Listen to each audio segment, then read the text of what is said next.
Bom dia, amados queridos irmãos, que a gloriosa graça de Cristo Jesus esteja sobre a sua vida, sobre a sua família.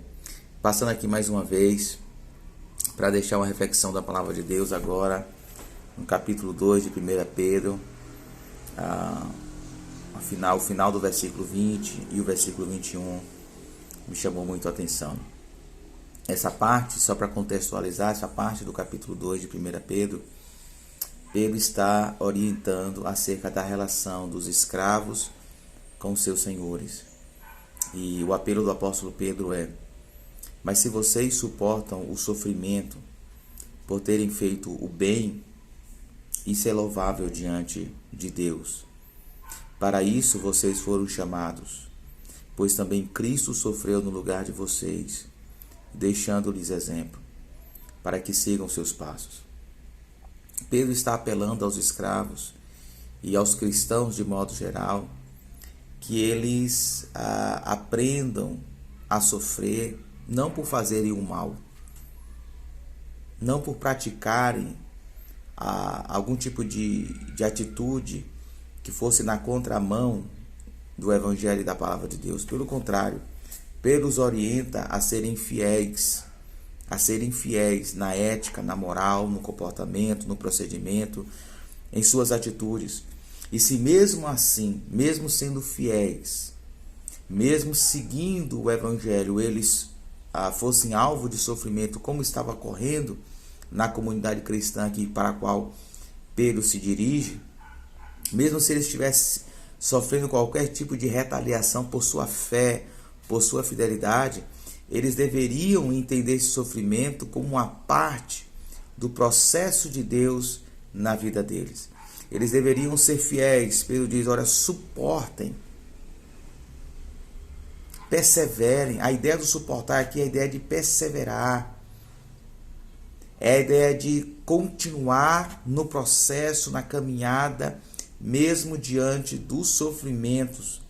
Sofrimentos que vêm até nós justamente por estarmos no centro da vontade de Deus. Isso acontece comigo, isso acontece com você. Quantas vezes nós, seja no ambiente familiar, seja no ambiente profissional, seja nos mais variados ambientes sociais, numa faculdade, numa universidade, nós somos alvos de retaliação, de perseguição, de oposição, justamente por defendermos, por vivermos, por refletirmos os valores e os princípios da palavra de Deus. Justamente por seguirmos a Cristo. Foi Jesus mesmo que disse que os seus discípulos enfrentariam oposição e perseguição, e que eles deveriam se alegrar, pois eles eram bem-aventurados por isso. Foi o apóstolo Paulo mesmo que disse certa feita que importa que passamos por diversas tribulações para entrar no reino de Deus. E Pedro diz o seguinte: olha, se vocês estão sofrendo por conta do Evangelho, suportem, continuem, não desanimem não. Porque para isso, verso 21, para isso vocês foram chamados.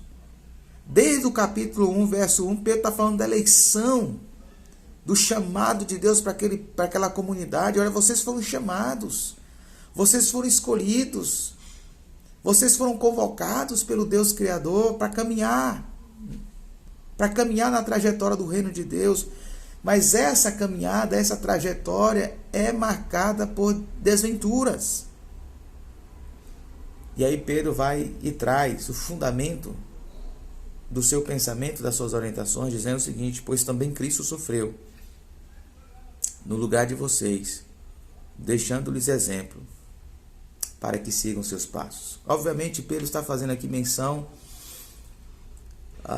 não somente da vida de Jesus, obviamente ele está fazendo menção da vida de Jesus, mas ele está fazendo menção da profecia de Isaías, capítulo 53. Fica provado lá no versículo 24, onde Pedro vai construir o seu argumento. E vai dizer do servo do Senhor, o servo do Senhor, o servo de Yahvé, o servo que sofre. O servo que, para cumprir a sua missão, ele passa por sofrimento. E Pedro diz o seguinte: pois também Cristo ele sofreu no lugar de vocês. Ele sofreu no lugar de vocês, para cumprir a missão, para cumprir o grande propósito de Deus de salvação. E Jesus teve que sofrer, deixando-lhes exemplo, para que sigam os seus passos. Talvez você esteja passando um momento difícil na sua caminhada justamente por ser fiel ao Senhor. Mas Pedro e Deus está dizendo para você, acima de tudo, suporte. Olhe para Cristo, pois Ele também sofreu no seu lugar, para deixar para você, para deixar para mim, para deixar para nós um grande exemplo, a fim de que possamos seguir os seus passos. Que o Espírito Santo nos dê força e capacidade para não somente entender essa realidade superlativa, extraordinária, de que caminhar com Cristo é caminhar uma trajetória onde o sofrimento é real, mas acima de tudo, ter a consciência e o poder de seguir os passos desse grande Senhor que sofreu, mas venceu e foi exaltado. Que Deus em Cristo te abençoe, em nome de Jesus. Amém.